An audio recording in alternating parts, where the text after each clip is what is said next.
Have you ever joined a group trip, excited to explore new places, only to feel lost in a crowd? You're not alone. In fact, a surprising 66% of travelers report feeling unsatisfied with their group travel experiences. That's a staggering number. While group travel promises convenience and camaraderie, it often comes with hidden downsides that can dampen your adventure. Did you know that a study found that 75% of tourists stick to just a few major attractions? This means that while you're checking off famous landmarks, you might be missing out on the real heart and soul of a destination.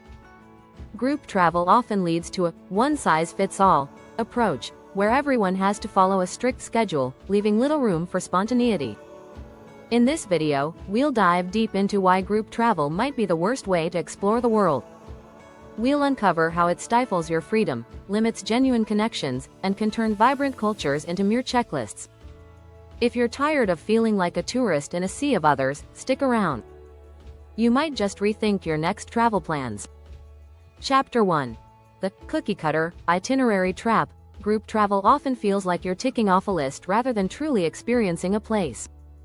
Tour companies design their itineraries to cover the biggest attractions, but they rarely dive into the heart of the culture. Did you know that 75% of tourists who visit Paris on group tours stick to the same 3 or 4 landmarks? That's the Eiffel Tower, the Louvre, and Notre Dame. But Paris has over 130 museums and countless local cafes where the true Parisian life happens. Group tours tend to follow a well-worn path, and while that's efficient, it leaves no room for spontaneity. Have you ever wanted to stay a little longer in a hidden cafe or wander off to see a street performer? In a group, that freedom is often impossible. You're on a strict schedule, and there's no flexibility for the unplanned joys of travel. The real downside is that you miss out on the unexpected. When you're on your own or in a smaller group, you're free to stumble upon a local festival, a quiet alley with incredible street art, or a conversation with a local that changes your view of the place. Group travel often trades this magic for predictability. A study in 2019 showed that travelers who venture off the beaten path report 30% higher satisfaction with their trips. It's not that group travel is bad, but it doesn't allow for those serendipitous moments that make travel special.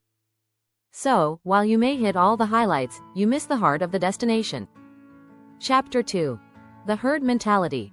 When consensus kills adventure. When you travel in a group, you're often faced with decision paralysis.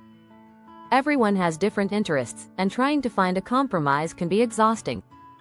Let's say you want to try a quirky local restaurant, but half the group prefers the convenience of a chain they know. Guess what? You're probably heading to the chain. Groupthink is a real issue. It's a psychological phenomenon where the desire for harmony or conformity in the group results in a poor decision. According to Psychology Today, groupthink often leads to mediocrity. In a travel context, this means you'll likely end up with experiences that don't fully excite anyone because you've made decisions by committee. There's also the fear of standing out. Many people don't want to be the one who suggests something different or goes off alone.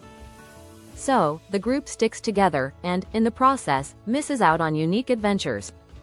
Solo travelers, by contrast, report feeling more empowered to make spontaneous decisions. A survey by the Adventure Travel Trade Association found that 65% of solo travelers said they felt more in tune with local culture compared to group travelers. When you're not trying to please a dozen other people, you're more open to the unexpected and the unconventional. Travel is about breaking away from routine, but in a group, you often create new routines just to avoid conflict. This can kill the sense of adventure and discovery that makes travel worth it in the first place. If you're constantly compromising, you're not really traveling for yourself. Chapter 3. Time ticks louder in a crowd. Time is precious when you're traveling, and group tours tend to waste a lot of it. One of the biggest frustrations of group travel is waiting. Waiting for people to show up, waiting for the group to move, or even waiting for someone to buy souvenirs. Did you know that, on average, travelers in large groups spend 20% more time waiting than those traveling alone or in smaller groups? That's a full day lost on a 5-day trip. In group travel, everything takes longer. It might take an hour just to get everyone out of the hotel in the morning. You have to wait for everyone to gather for meals or bathroom breaks. And, of course, there's always someone who runs late, slowing the whole group down. In contrast, solo travelers or small groups can move at their own pace. They don't have to wait for others, meaning they can see more and do more in the same amount of time.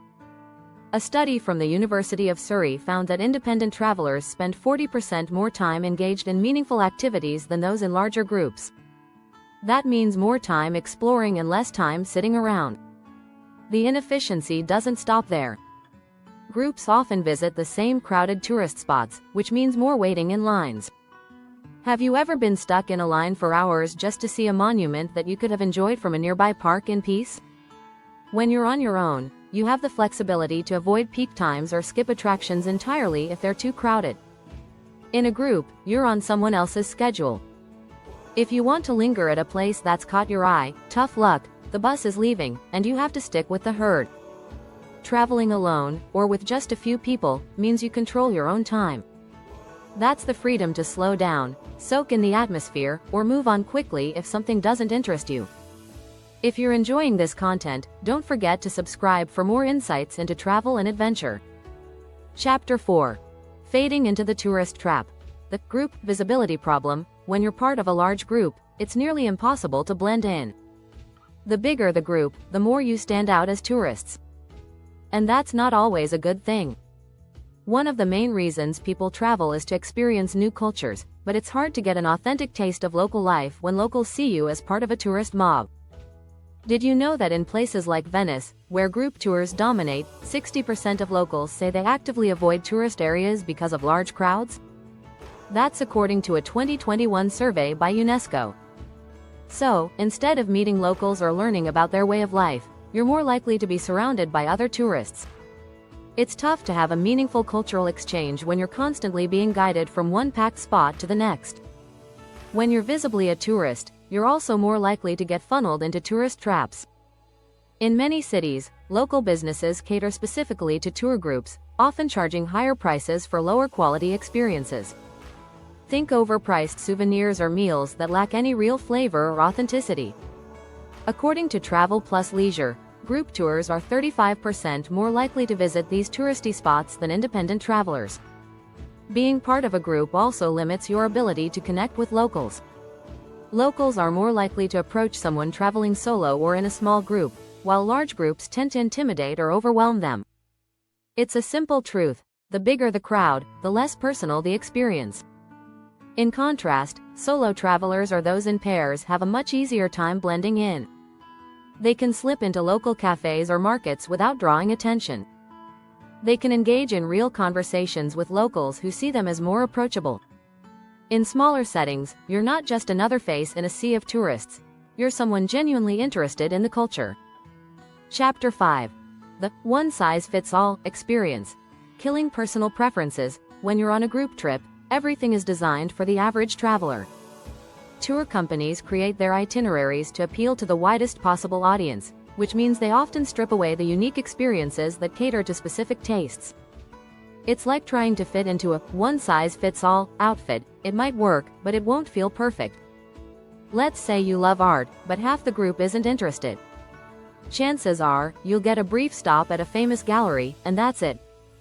On the flip side, if you're not a fan of shopping but others are, you might spend hours in crowded tourist markets you'd rather skip. This lack of personalization can make group travel feel like you're going through the motions without ever doing what you truly love.